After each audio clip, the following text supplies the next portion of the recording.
నమస్తే, welcome to hit TV. నేను మీ మాధురి. ఈరోజు మనతో పాటు ఉన్నారు కేఎస్ ప్రసాద్ గారు, పొలిటికల్ అనలిస్ట్. నమస్తే సార్.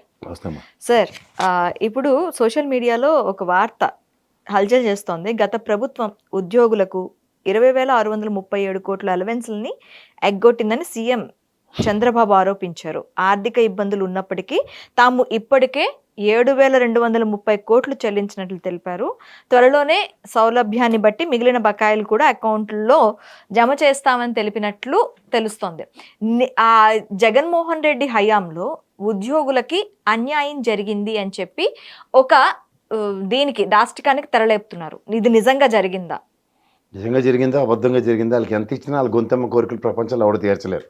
రాష్ట్ర ఖజానాలో డబ్బులు ఉన్నా లేకపోయినా ప్రజలు ఇబ్బడి ముబ్బడిగా ట్యాక్సులు కట్టి చచ్చినా వాళ్ళకేం పరగపడదు. వాళ్ళు ఎంతైనా సరే గడపర వేసుకుని తవ్వుకునే బ్యాచ్ ఎవరంటే ఎంప్లాయీస్. వాళ్ళకి ఎంత పునోనాడు బూరెట్టవా అమాసనాడు గారెట్టవా అని అడుగుకునే బ్యాచ్ ఎవరంటే వాళ్ళే. మొహమాటం లేదు దాంట్లో. ఎందుకంటే మీరు గతంలో ఐఆర్లు టీఆర్లు నానా శతం ఎక్కడి నుంచి 2 ట్రైన్లు వేసి బస్సులు వేసి ఇన్ని పంపించినా సరే చంద్రబాబు నాయుడుకి కరువు కాల్చి వాత పెట్టారు. సో వాళ్ళకి డిఏలు టీఏలు ఏవో ఉంటాయి. అవి కొంచెం బకాయిలు ఉంటూ ఉంటాయి. వాళ్ళకి ప్రతిసారి ధరల ప్రాతిపదిక మీద 3 నెలలకు 4 నెలలకు కేంద్ర ప్రభుత్వం ఇచ్చిన డిఏలు టీఏలతో పాటు ఇక్కడ కూడా వీళ్ళకి కోరికలు ఉంటూ ఉంటాయి. అవి ఏవో 1-2 బకాయిలు ఉండొచ్చు గత ప్రభుత్వంలో. నేను ఇంకోసారి దాని మీద డీటెయిల్గా నేను చూసి చెప్తాను. ప్రజెంట్ అయితే నా దగ్గర డేటా లేదు. ఈసారి ఈ ప్రభుత్వం కూడా ఒక డిఏ బాకీ ఉంది. అది కలిపి ఇవ్వాల్సిన బాధ్యత ఈ ప్రభుత్వం మీద ఉంది. ఏదో దానికి విధిలించినట్టు మొత్తం 7,000 కోట్లు ఎంత ఇచ్చారు. దానికి ఏంటంటే పాతవన్నీ నెరేషన్స్ ఇస్తున్నారు. నాకు తెలిసి ఎక్కడ ఉండాలి ఆ డేటా, నాకైతే ఇప్పుడు ప్రజెంట్ లేదు. వాళ్ళకైతే అంత బకాయి లేదు. ఓకే, ఒక 2 డిఏలు ఎంతో బకాయిలు ఉన్నట్టున్నాయి గత ప్రభుత్వంలో. అది కూడా ప్రభుత్వం మారిన వెంటనే ఇస్తామన్న భరోసాతో ఏదో వెళ్ళారు. ఆ లాస్ట్ టైం ఎంప్లాయీస్తో వాళ్ళకైనా లాస్ట్ నెగోషియేషన్లో బొత్స సత్యనారాయణ గారును ఆయన ఆధ్వర్యంలో ఎంప్లాయీస్ అసోసియేషన్తో జరిగిన డిస్కషన్స్లోనూ అవుట్కమ్ అది. ఓకే, దేనికో కాంప్రమైజ్ అయ్యారు కూడా. ఓకే, ఆ తదనంతర పరిణామాలు ఇవాళ మళ్ళీ సంవత్సరం ఎలక్షన్ ఇయర్ అంతా కలిపి 1.5 year అయినట్టే కదా వాళ్ళకి. ఆ బకాయిలు సర్వసాధారణం. ఎందుకంటే ఎలక్షన్స్ కోడ్ ఉన్న దగ్గర నుంచి అవ్వదు. అదొక 6 నెలల పరిపాలన స్తంభించినట్టే కదా.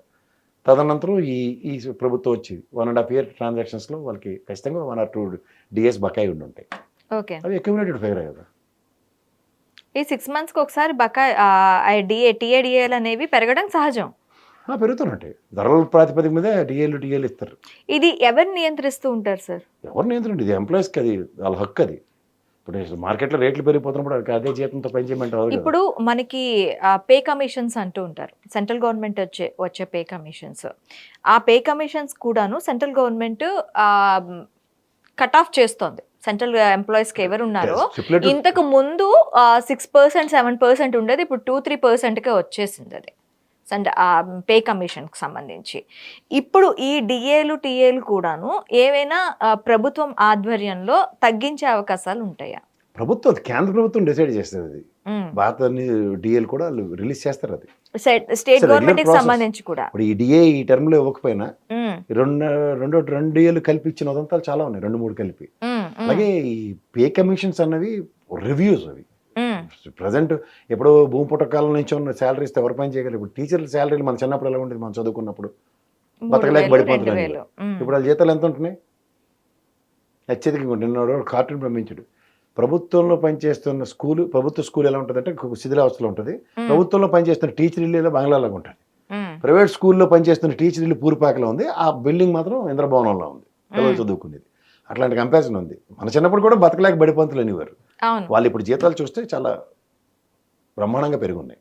అవి కాలానుగుణంగాను పరిస్థితులకు అనుగుణంగా పెరుగుతూ ఉంటాయి. వాటిని పట్టుకొని మనం బాధపడవలసిన అవసరం లేదు. కానీ ఎందుకంటే విద్యాబుద్ధులు చెప్పే మాస్టర్లు వాళ్ళు పెట్టిన భిక్ష ఇది వాళ్ళు మన ఈ స్థాయికి రావడం.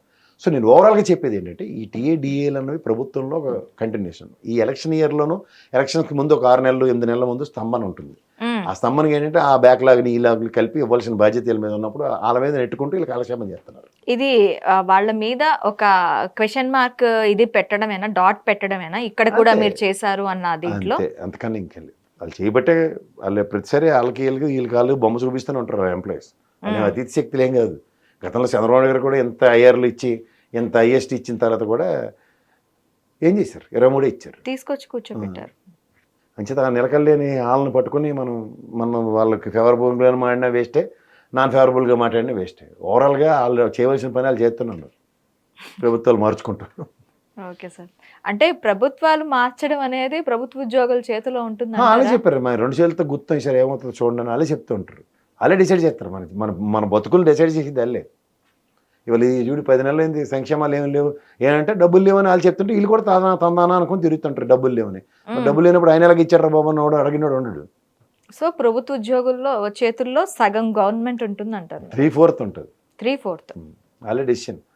ఎలక్షన్ డ్యూటీలు అలాగే ఉంటాయి కదా.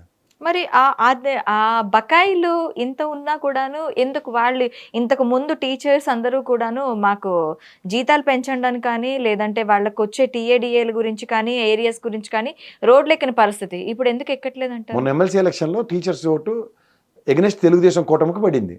వాళ్ళు పొగేసుకుని నేను టీడీపీ తరఫున గెలిచానని శంకలు గుద్దుకుని పోతే అది వ్యతిరేకత కదా, ప్రభుత్వ వ్యతిరేకత. వాళ్ళు వేరెత్తి చూపించి వాళ్ళు ఓట్లు వేశారు.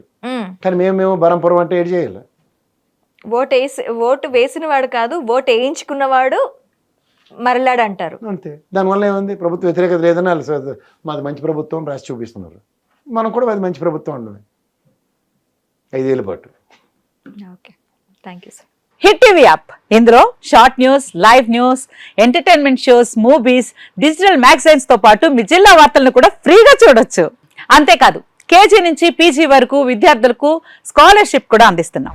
ప్రతి వారం 10 మందికి లక్కీ డ్రా ద్వారా ఒక్కొక్కరికి 10,000 రూపాయలు అందిస్తున్నాం. ఇంకెందుకు ఆలస్యం, వెంటనే హిట్ టీవీ యాప్ ని డౌన్లోడ్ చేసుకుని ఫ్రీగా ఎంటర్టైన్మెంట్ పొందండి. Hit TV app. Hit TV app. Please download hit TV app. Hit TV app ని ఫ్రీగా డౌన్లోడ్ చేసుకొని ఎంజాయ్ చేయండి. మీకు నచ్చిన ఎంటర్టైన్మెంట్ కోసం హిట్ టీవీ యాప్ ని ఫ్రీగా డౌన్లోడ్ చేసుకుని ఎంజాయ్ చేయండి. హిట్ టీవీ యాప్ ని డౌన్లోడ్ చేసుకుని ఆస్వాదించండి, ఆశీర్వదించండి. ఇంతమంది సెలబ్రిటీలు హిట్ టీవీ యాప్ ని డౌన్లోడ్ చేసుకోండి అని చెప్తున్నారంటే ఎంత మంచి యాప్ ఆలోచించండి. అమెరికా అమెరికా అమెరికా అమెరికాలో చదవాలనుకునే వాళ్ళకి విశ్వసనీయమైన పేరు మన శౌర్య కన్సల్టెన్సీ.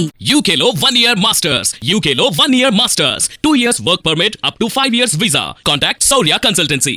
Contact 89851 89851.